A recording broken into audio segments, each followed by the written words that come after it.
Hello, everybody. It's Jake Senziano, host of Jake Gino podcast here with my co-host, the multifamily mentor, the coach, chef, father, six, and best-selling author, the G-Daddy, Gino Barbaro. Gino, how's it going? Jake, I'm doing good, brother. How you doing today? I'm doing really good, Gino. Some would say always making it happen, big man. Got a very special guest today. Today's guest is known as the Impact Architect. He empowers entrepreneurs, investors, and business leaders to, get ready, Gino, it's the triple I, scale influence, impact, and income. So without further ado, Israel Duran, welcome to the show. Thank you so much for having me, Jake and Gino. It's a pleasure. Pleasure's all ours. We want to hear about your story, which Gino, just tried to steal from you before the show, and the gaps in your life. But we're going to do it now, Gino, because we're not doing it before the show. So, okay. Gotcha, brother. I feel you. Tell us what you're working with. Yeah, I mean, growing up, it really starts at a young age, because I'm a big believer what you don't have as a child, you typically value as an adult, and that's true for me. My dad's name is Gino Duran. One day he was having a bunch of chest pains on his left side. My mother, who's a doctor, she immigrated from the DR. She wasn't able to transfer the license because of the English barrier, told my dad, dude, you got to go to the ER. You got to go get yourself checked out, because he was really complaining about it. So my dad went to the ER. And he waited about 3.5 hours at the ER. And for whatever reason, back in 1993, here in Danbury Hospital, they didn't attend him. They didn't attend him because there were other, I guess, more pressing emergencies at the time. So my dad went back home, and unfortunately, he had what the medical community calls a STEMI. He had a massive heart attack, a stroke, and he died alone. And my mom found him in that condition when she came back from work. And I don't remember obviously the event, How but old I was about 3 months young. Okay. And growing up, I wanted 4 specific things from my dad. And those 4 specific things, I saw them in all the wrong places, made all the wrong mistakes. But those are actually 4 things that I love to talk about today. And I love to empower the people I connect with because they're important. And it's something that it transcends just the physical. What are those 4 things? Well, number one was identity. I wanted to look into my dad's eyes and tell him, hey, who am I? Like, tell me who I am. And I sought that in all the wrong places, right? I was very introverted, I had a stuttering problem. You don't sound really very bad. introverted. Well, I was growing up. Let me tell you, I was the kid that used to get in trouble on purpose to avoid presenting in front of my class. Now I train speakers. Nah, I was pretty obnoxious, Gino, honestly. What's funny is, like, when I tell people now, it's like, no, there's no way, because I train speakers. And it's like, yeah, that was me. Because I didn't have identity. I didn't know who I was, right? Number 2, I wanted purpose. I wanted to know why I was here. Like, what am I supposed to do, And I wanted to look into my dad's eyes and have him give me that direction. Number 3, I wanted vision. But here's the beautiful thing about vision, Gino and Jake, that I teach people now, you get your vision from the voids that you see in the marketplace, kind of like you all, right? You guys have a beautiful education company and podcast that you educate people on really learning how to know real estate, not just from a fraggle level, but from an expert level, and really helping anyone. And that's a beautiful thing, because you saw a void in the marketplace that gave you your vision, but it also gave you your voice. And that's what I teach people now, that your vision, it comes from your void, but you also get your voice from your vision. And that's what I wanted as a child. I wanted my voice. I wanted to know, okay, what's my vision? What am I supposed to talk about, right? And then number 4, I wanted a custom plan. Because one of the things I don't like is wearing something off the rack. Like, I'm always wearing custom suits. My students are always getting at me because it fits me perfectly. And I wanted a custom plan. And that's exactly what we deliver now with what we do. So how did you come about this epiphany at a young age, these 4 things? Because most young people are out there playing sports. And at your age, you're playing video games because you're a few years younger than me. So, you probably had the Nintendo. Gino's acting like you didn't play video games. The Nintendo 64. Come on, man. Mario Kart. Gino still plays it. Like, when did you come up with the because it is pretty in depth what you're talking about. Most teenagers and most young adults aren't thinking about vision. They're thinking about making as much money as possible once they're coming out of college. Sure. I mean, as a young child, man, let me tell you, I made all the wrong mistakes. I was confused. I was lost. It wasn't until later on in life that I really sat down and analyzed my life and some of the things, from my childhood, because they were affecting my adult life, if I could be fully transparent. And I did some deep work. I did some hard work, right? And been able to kind of sit down and kind of discover that those voids were in my life.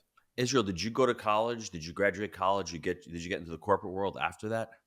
Yeah, so I actually went to college. I wanted to actually work for the FBI. True story. Wanted to work for the FBI. Got my criminal justice sociology degree, and then I saw an FBI agent one day by the name of John. I remember this like it was yesterday. He was speaking at a conference in New Jersey. That's where I went to school in Jersey, and I just, for some reason, I was there that day, and he talked about how the FBI was hiring cybersecurity agents. So I was finishing my senior year of my bachelor's, and I said, you know what? I'm going to go for my master's degree. So I also went for my master's degree in cybersecurity, and my goal was to go into the FBI, but I got married, had a daughter, and I was like, okay, I don't want to be shipped off anywhere. I don't want to be controlled by the system. So I decided to go the corporate route, and that's where, I got into business, and everything else kind of stemmed from that direction. What was that first client like when you started coaching and you started trying to, teach people the framework? How did you even come up with the framework? Well, the first client was always, it's always like a testing of the waters. Like, people say, well, Israel, I want to get started, but I got imposter syndrome because I've never done it. I'm sure you get this a lot too with people that want to invest in real estate and learn about getting into real estate at the highest level. People are like, well, they may be like shy, or they may not be clear on like what to do. So like for me, I had to build that clarity and confidence by serving some people for free at the beginning. At the beginning, I didn't charge. Like I would help people for free to build that rapport, to build that value. Then I started to see people get results and testimonials. And I said, wait a second, we got to do something about it. Now we have over 2,000 testimonials, and I'm actually lowballing of people that we've served and helped with this framework. I call it the service of speaking.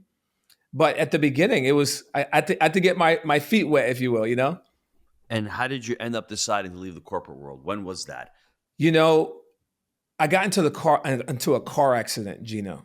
And this car accident was a very emotional time for my life because it was September 5th, 2018. 4 days prior, my second daughter, Annabelle, was born. So 4 days prior. And this car accident, Gino, I should not be here with you, right?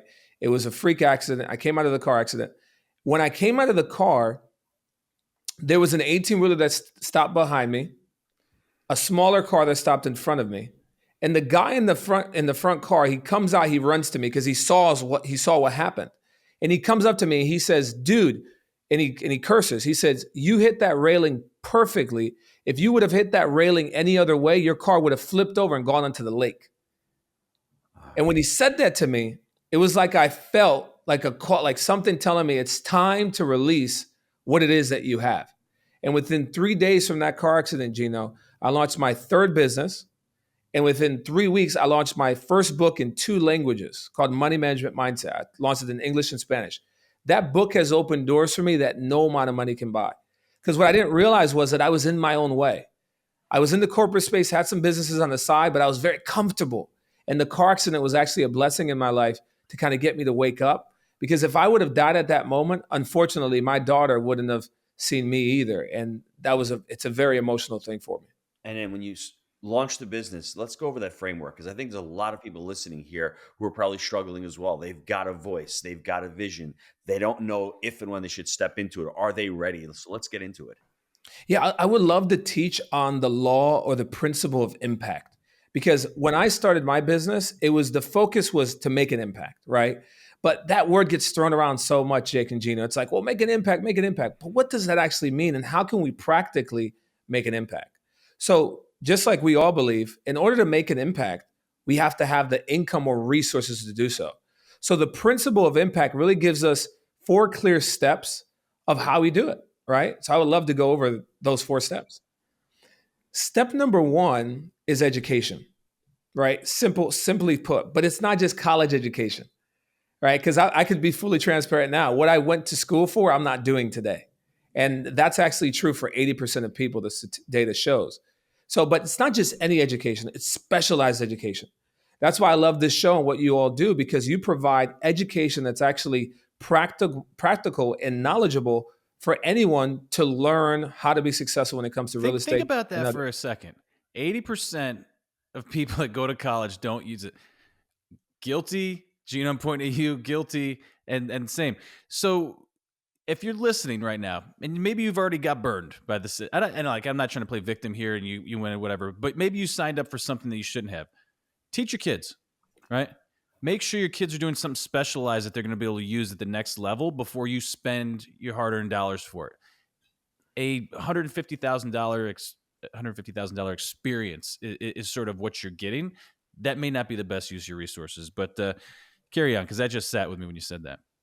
No, it's true, and and you're right. And look, if someone wants to be a doctor like my mother or attorney, you got to go to school, right? You got to go the But that's traditional way. specialized. Yeah, that's specialized and it's practical, And like for me, I went through the process. So it's like I've been through the process, right? So I can, and all of us have as well. But specialized education is the more valuable piece, I believe, because specialized education is when you learn from someone that has already done what you want to do, and you can save the time by learning through them. Like my time is so short. I don't want to spend 10 years figuring out what you guys know, right? I'd rather just say, Gino and Jake, show me what you know. How much is it? Here it is. Let's do it, right? Why? Because I can always get more money, but I can't get more time. So when we look at education, we really got to hone in on, okay, who is someone that I want to follow, that they can lead me down a path that they've already gone through? No theory. I don't like theory. That's why I teach laws. Theory and I don't get along, right? Theory is the enemy of transformation. So specialized education is really step number one. I'm just writing it down. Theory is the enemy of transformation. That's why it's actually interesting to see what's going on right now in the corporate world and the political world and in the education and the halls of education. It's all theory. It all sounds. It's why communism killed 50 million people. Jake, I'll give you both a great example. I went to speak at Flagler University 3 years ago. My son was a senior there, and I went to go speak as an entrepreneur. So I'm on stage speaking to 21-year-olds, and I'm talking about all the principles, multiple streams of revenue and core values and cadences of accountabilities and investing in real estate. And it was actually really cool. I really enjoyed it, and I could see that the kids were asking amazing questions. They're like someone that's actually doing shit. I get off, and the professor says to me, "Man, I say the same stuff that you do, but they really listened to you and they really, really enjoyed it." And I really wanted to say to the dude, "How many businesses have you built? Like you're earning a paycheck. You're not creating a paycheck. There's a big difference between saying something and actually doing it." So I wholeheartedly agree with what you're saying. We need to understand the theory, but when theory gets punched in the face, then theory sort of like wilts. And that's what we see going on right now. It sounds nice. These are all pictures, feel nice, touchy-feely. But when the rubber hits the road, do you know what to do, or have you done it before? Can you make payroll? That's right. Exactly. I'm sorry, Israel. Carry on. No, that's so important, because there is a place for theory, but theory without practice doesn't produce results, right? There's always a mindset that we need to receive before the manifestation. There's three things we always like talk about and joke around in our mastermind, like mindset, tool set, and skill set. And that's why like the greatest value that someone could deliver is teaching people how to become, not just to do something, but how to become, because they get the mindset, but then they're able to go ahead and use the tools and they'll build the skill set. Like, one of my favorite teachers, Jesus of Nazareth, he said, "Follow me and I will teach you to become fishers of men." I love fishing, by the way. And I could go out and teach someone how to fish trout. I could teach them how to go do fly fishing, but they're only going to be limited to do that type of fishing. But if I teach them how to become a fisherman, now they're going to have the mindset, again, the skill set and the tool set to fish in any pond, any lake, any ocean. And that's the key. Like, I'm so passionate about helping people become independent and not codependent. And when we teach people how to become, they'll stumble upon success versus just teaching people what to do. Some of them will succeed, some of them won't. So Jim Quick says it best, Israel: behaviors are belief driven. If you believe, you can do it. And that's the first step. If you believe that you can become a multifamily investor, whether you're 22 years old and broke, or whether you're 43 years old and have a lot of money, if you really believe that you can do it, I think that's the first step. And I truly resonate with what you're saying, because I agree with it. Because when I was the pizza guy, the identity part was the pizza guy. When Jake was the pharmaceutical rep, he was the pharmaceutical rep. once we started to adopt the mindset and the identity of real estate investors, more specifically multifamily investors, things started to change. We started to take things more seriously. Our conversations were more serious. Our actions were more deliberate. We started doing things and we started processing stuff and creating goals based on what the identity of a multifamily investor looked like. And it's a little bit difficult to do that, but in your framework, I want you to continue along. There's vision in there as well. So you need to tap into your vision. You need to tap into your purpose. And I think that's what I think helped Jake and I, become successful as multifamily investors.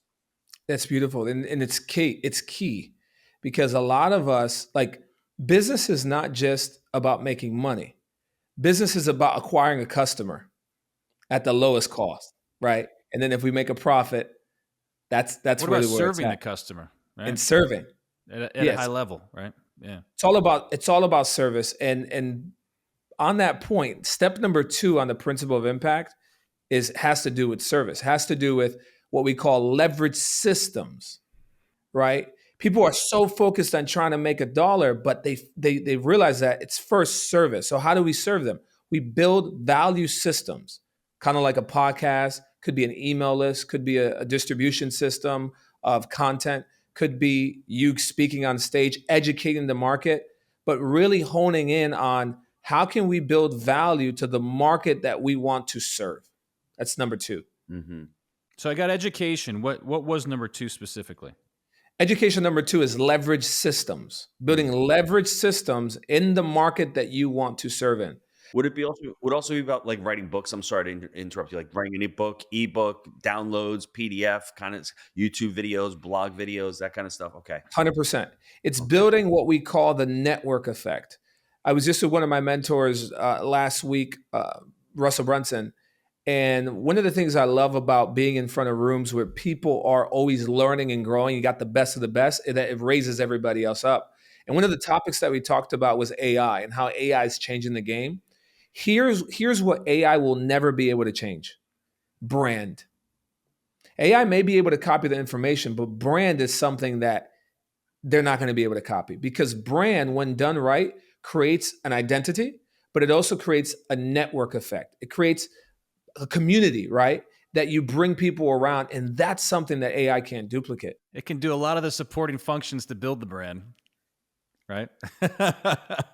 Creating the logo, doing the admin work. Yes, but there's the feel to it. I'm sorry, I didn't mean to interrupt. But this is important because it's what's been going on with China and the tariffs right now. They're missing the point. They're saying that, hey, China can build a bag for Louis Vuitton for $50 or $100, and they're great at ripping stuff off.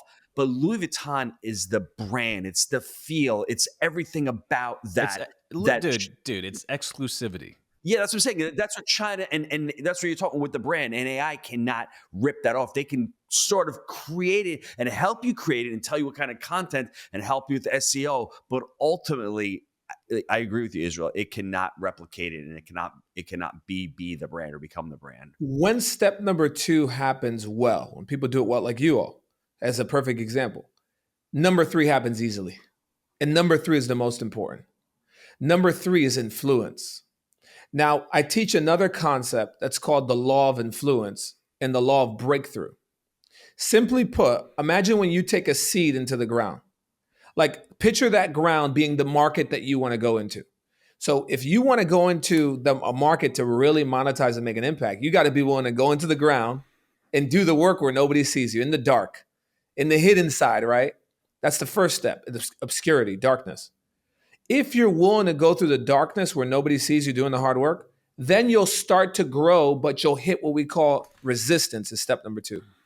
When that seed starts to grow, as you all know, there's that ground that's weighting it down. There's the rain. There's different things You're like that it in a has to go batting through. cage by yourself, but you never play a game. That's it. Yeah. That's it.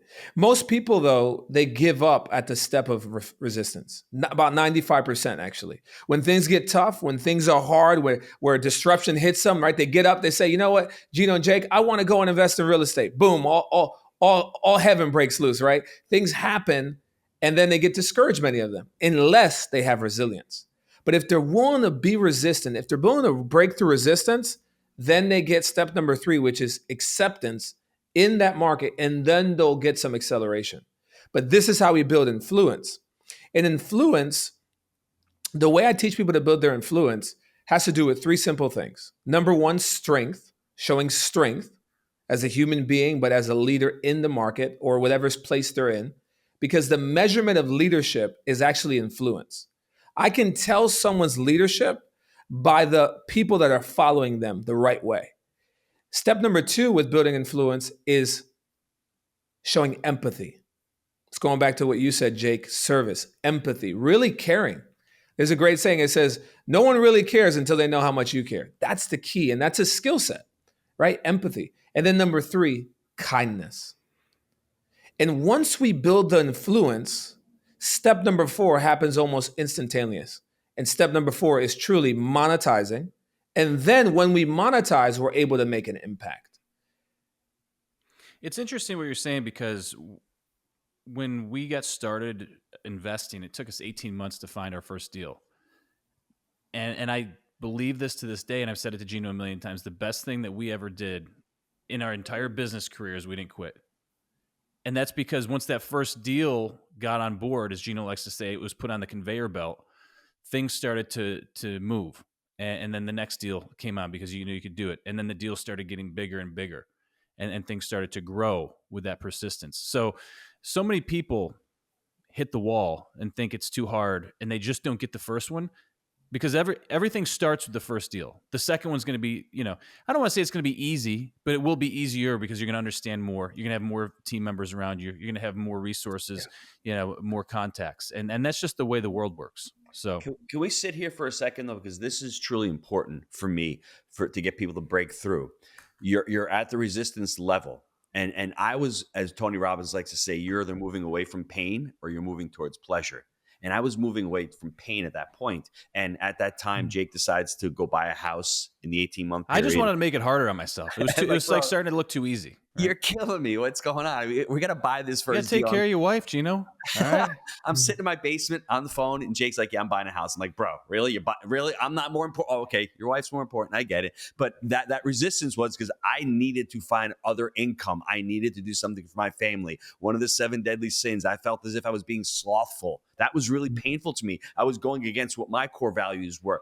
When somebody's up against resistance, what are some of the things that you teach them or you can tell them to lean into and say, hey, because it's conceptually, resistance, great. I know it's going to be hard, but what can you do to lean into that resistance? Stephen Pressfield has a great book called The War of Art, and that word, resistance, really resonates with me. It's simple. That's why you like it, Jake. You can read it in a day. Keep it simple, man. I don't know about that. So, give me some examples or some ideas or some concepts that you can teach people or help people through and push through that resistance. Yeah, well, I love what you're saying. I love what Jake said as well, because what Jake is talking about is the law of momentum. It's easier to push a boulder that's going downhill than it is to push one that's just standing, right? Or just sitting there, right? So that first deal really builds the momentum. So what I love to tell people is celebrate the small wins.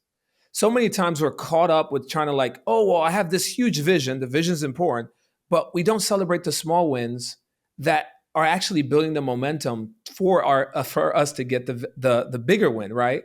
And what happens is when you celebrate the small wins, scientifically, there's actually dopamine and there's a sense of feeling that gets released when you celebrate that subconsciously tells your being, I like this, let's go after more. But if you're only celebrating the big wins, you're going to get discouraged. And discouragement is literally what comes before defeat. So to encourage people, I'm like, hey, celebrate the small wins. But you don't understand. I got the funding. I did what I did. And then the bank denied me. Okay. How many other people in the world did the bank deny? Yeah. Come on. You have a vision. You have an identity. That first deal that I was just referencing, the first bank denied us. We had this lunch and everything, and it was great. And they're like, nah, it's just that asset's too old. We're not interested in that. So I got the owners to agree to sell. I had no experience. Go to meet with the bank. It was with Ricky G. Gino. We were down in Market Square in Knoxville, and the bank was like, yeah, no. If you have something else, let us know. And I'm like, what do you mean if I have? This is everything to me in the entire world, you prick. But then we spoke to the owners, and they said, hey, we have a bank that is currently financed with. Why don't you go speak to them? And the seas parted. And an open door. Here's where at a recent mastermind, this is fresh because it literally just happened 2 or 3 weeks ago. There was a student that came to my one-day speaker training, and I talked about this same thing about pushing through, to don't just have the identity of defeat.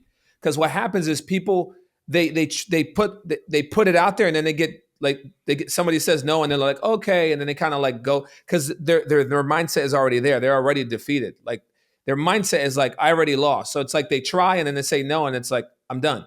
But I said to them, I said, look, you have to be willing to fight. There has to be a fight in you to stand, not to push, but to stand in your value, in your identity, in your purpose, in your vision. So I talked about that on day one.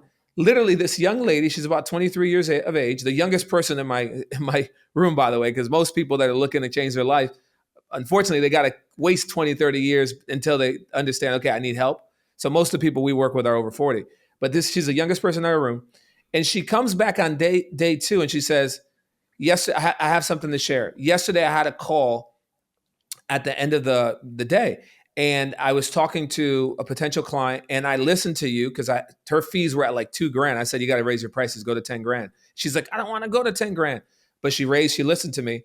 And when I was on the call and I gave her the offer, she first said, no, I don't want to do it. It's a lot of money. But then I had you in my head reminding me what you said on day one about pushing through. So I listened and I stood in my value and I pushed through. She signed the deal. She's sending me the 10 grand. She's my first closed deal at 10 grand. And everybody was applauding. Why is she sending you the 10 grand? She sent the lady sent the 10 grand to my student. Okay, I was just making sure. I was dude, what are we talking about here? Yeah. To be clear, that, yeah. So, but it was a moment of breakthrough for her and everybody in the room, because so many times we are defeated before the match even starts. Last question before we go to the short answers. You had said most people wait till they're in their 40s. Why is it that most of us wait until we're in our 30s, late 30s or 40s to say, enough is enough, I want to change now? For me, and probably for you guys as well, we had to go through a little bit more pain as a young age. But sometimes it's just we're in our own way. Mm-hmm. We know we're called to do more, but sometimes we're our worst critic, we're our worst enemy, and we're in our own way. Like for me, be fully transparent, if I didn't have that car accident happen for me in life, mm-hmm. who knows who I would still be. All right, gang, let's take a quick time out to hear from our sponsor. This episode of the Jake and Gino podcast is brought to you by Wheelbarrow Profits, the premier multifamily education community. Wheelbarrow Profits proof is in their results. Their members have closed over 86,000 units. That's over $5 billion in student deal volume. Are you serious about taking your real estate game to the next level? Do you have the confidence to take action? Schedule a call with the Wheelbarrow Profits team today and supercharge your real estate knowledge. Build lasting relationships through unparalleled networking opportunities. Obtain lasting knowledge on how to buy multifamily real estate with intensive training. Gain hands-on experience through their live events with like-minded individuals and industry professionals, all while experiencing the personal touch and family atmosphere that set them apart. Visit wheelbarrowprofits.com for more information. All right, we are back. We've been talking about different principles and things, but I'm just curious, where did you get your experience speaking from? That's a great question. So I learned how to speak in an unorthodox, uncommon way. I actually learned how to speak outside on the streets, right? Evangelizing through ministry. So I would actually be out there connecting with people that didn't want to hear what I had to say, speaking to the people at the lowest level of society. It's like the Mormon route. Not the beating the doors down, selling more. I'm just making a joke, man. I have friends that are Mormons, and there's one. I respect every religion. No, they're supposed to be great salespeople. Is the joke? Wait, I missed on that one. That is true. They are. Yeah. I've learned how to speak with people that don't want to be speaking to, right? Because if I can reach them, if I could reach the unreachable, I could reach anyone. So when I get in front of a business seminar, I speak to people that want to learn how to. It's like a walk in the park, because I was trained. They're actually interested in being there. Yeah. I was trained with people that don't want to hear. Oh, they're eating out of my hand. This is great. Exactly. And I also learned. So as a young child, at the age of 7. I actually had an experience where I drowned. Talk about it during my TEDx talk. And growing up as a child, because I was so out of line, I was very disrespectful as a child. And the teachers would say to me, I stayed back in 2nd grade. They said I was retarded. They said I had a really bad, learning problem. And they actually held me back to 2nd grade. And they said all the wrong things over me. They said I was going to end up dead. They said I was going to end up in prison. I actually did die at the age of 7. And another place where I learned how to speak is actually in the prison systems, volunteering as a chaplain, administering to men in their 50s, 40s, 70s, many of them doing life in prison and beyond. And that's where I learned actually how to connect, how to build empathy, how to really build influence from a care perspective. And it's helped me a lot with speaking. We've been talking about specific education. Any books that made a huge impact in your life, or any education specifically that you like to share with the folks? Yeah, I mean, not to go on the religious route, but just on the principle route. Go whatever route you want, man. Yeah, many of the principles that I've taught on or learned has been through the Bible. The Bible has been a 66. So why do you say books. not to go on the religious route? Why the preface there? I say that because for me, it's not about the Bible's not a religious book, but many times people think it is. For me, the Bible is a book based on government and based on like laws, right? And what I found is that every answer, even in my personal life, the Bible has helped me not only in business, but has grown in my relationship with my wife, with my children. I have 5 children, all under 8, by the way, currently. So I'm a busy man, but it's helped a lot, and that's a great resource. Another book that I would recommend is Key Person of Influence by Daniel Presley, one of my favorite books. Oversubscribed is another book from him. I read a lot, so I have a lot of, and I read different genres. So it's not only business. I read other books in personal development and other industries, if you will. You're referencing one of your books. I think it was Money Management was in the title there. What do you like for investments? Do you invest in real estate? You're more of a stock guy. What do you do with the money once it comes in?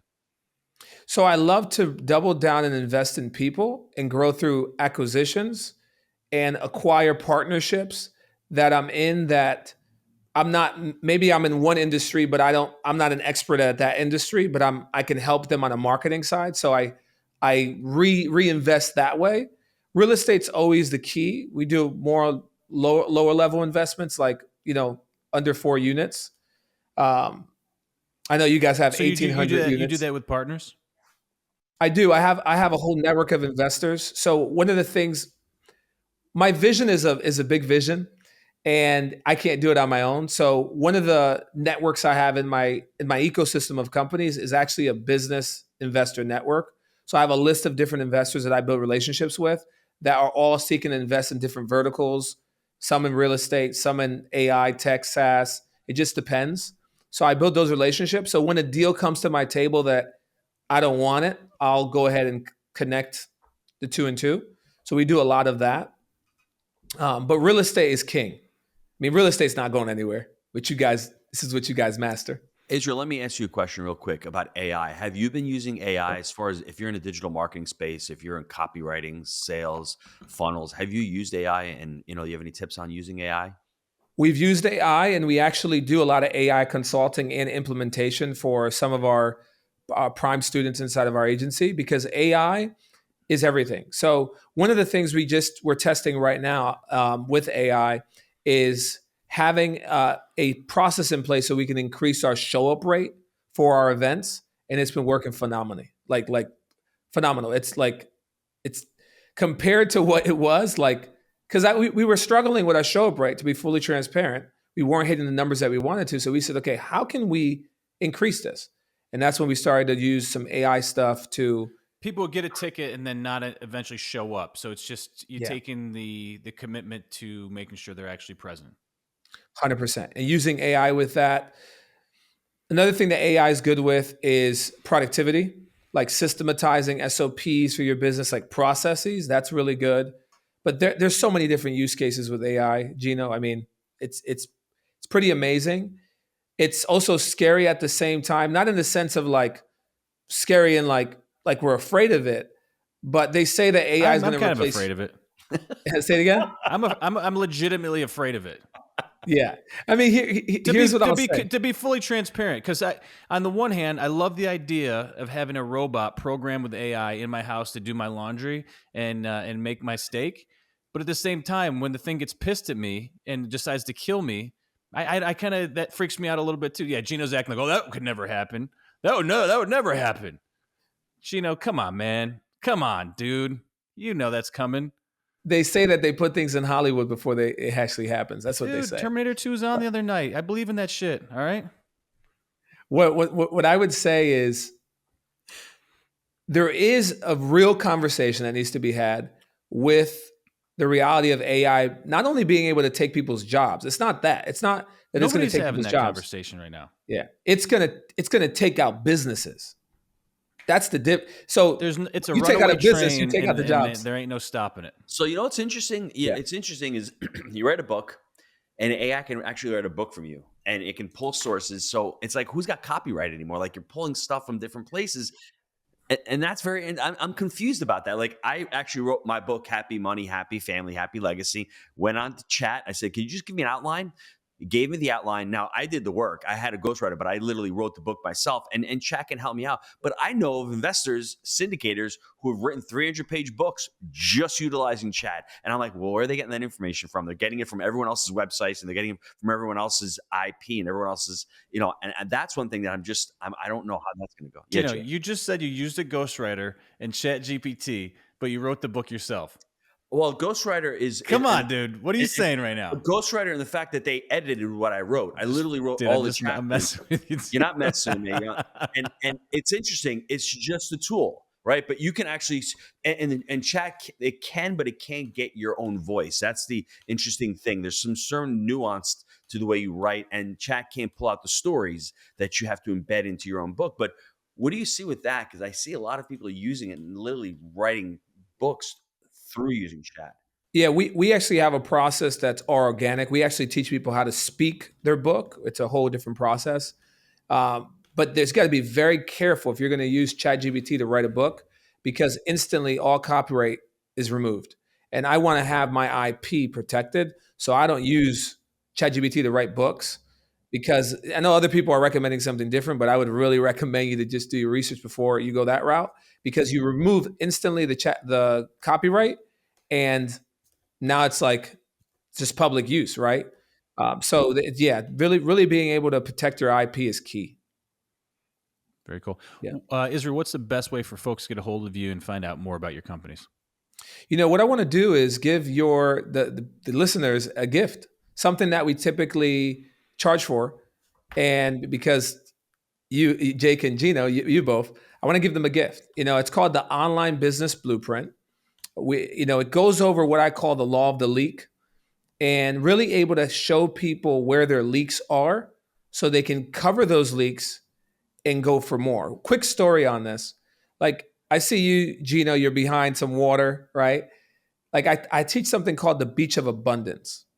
Picture there's a huge ocean, and in this ocean, there's more opportunity, more growth, more sales. And about 100 feet from this water line, there's a table. And on this table, you have different size containers. You have small containers, you have really, really big containers, you have some medium-sized containers, right? In each of the containers, they all have one thing in common. The one thing they have in common is they all have a leak inside of it. They all have a hole in each container. So as water comes in, it also leaks, right? And then at the side of this table, there's this huge like funnel bucket that represents what you get to keep. So any water that you put in there, you get to keep. And it has infinite capacity. So here's what most business owners do, and investors and people that want to grow. They go to the table of their arsenal, right? And they pick up a container. And they walk down to the beach of abundance, and they go and they grab more water. They grab more opportunity, more sales, more growth. And they grab it and they walk the 100 feet back to the table so they can pour the water into their funnel so they can keep it. And what happens when they get to the table? They go like this. Wait a second. There's no water in here. Most people go back to the table, they throw out their shiny container, and they go after another shiny container. And they repeat this cycle. Because we've been sold a narrative, Jake and Gino, that you just have to go after more. Just go after more. More is important, but it's not until we plug in our leaks that more is going to matter. So the Online Business Blueprint goes over the 7 things I look at to really identify what are those leaks, so you can plug those leaks. So as you go after more, you get to keep more of what you keep. Mm-hmm. And He's talking about tax strategies, Gino. I'm talking about a lot of things. No. I'm being smart ass because Gina is always like, it's not what you make, it's what you keep.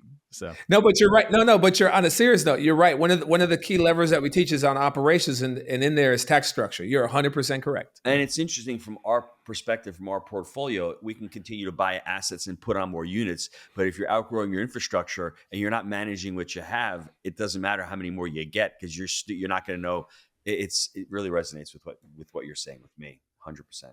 Yeah. like So for those that want that blueprint, if they just go to israelduran.com and click on my Instagram, okay, you got to DM me because if you don't, they're gonna offer you an offer. But if you use this keyword, it will be bypassed, and we'll send it to you for free at no cost. You got to use the word blueprint. So you DM me, direct message me the word blueprint, and that'll be shot right over. Awesome. Gino, are you ready to take us home? I am. Yeah, Israel, young boy, loses his father at a really young age, doesn't even remember it. His mom's out there hustling from Dominican Republic. She's a doctor. She's working, and he's a troubled child. Those are his own words, not my words. He's saying he's a troubled child. He's a big pain in the ass. Him and Jake have that in common as they're growing up. And I'm surprised he actually went to college, but he went to college for something that he's not even using today. And that fateful day in 2018 when he's driving home and he gets into a car accident, almost flips the car, almost ends up He in a called lake. it the perfect accident, Gino. Yes, but by the grace of God, it stopped. And he's like, dude, what am I doing? I am just trudging along in life. I should be doing more here, but I'm just too comfortable. And now I've realized that, hey, time may be running out one day, and I don't want to live the life of regret. So what do I need to do? And he got clarity, and he's like, you know what? I'm all in. I'm going to leave the corporate gig. I'm going to be all in with this business that I'm building. And that's where Israel is today. He's continuing to grow, and he's continuing to help other entrepreneurs fill their leaks in their business and continue to grow. And as you said, money is not the end goal. It's just a result. Profit is the fuel. It's not the destination. You learn more, you earn more, and you give back more. That's what I think Israel's business and his mission stands for. The gloves came off, Gino. Well said. Thanks, brother. All right, guys. As always, we believe in buying deals for the long term. Think in decades. I'm Jake. He is the G Daddy, and we make it happen. We'll see you next time. Thanks, Israel. Thank you, guys.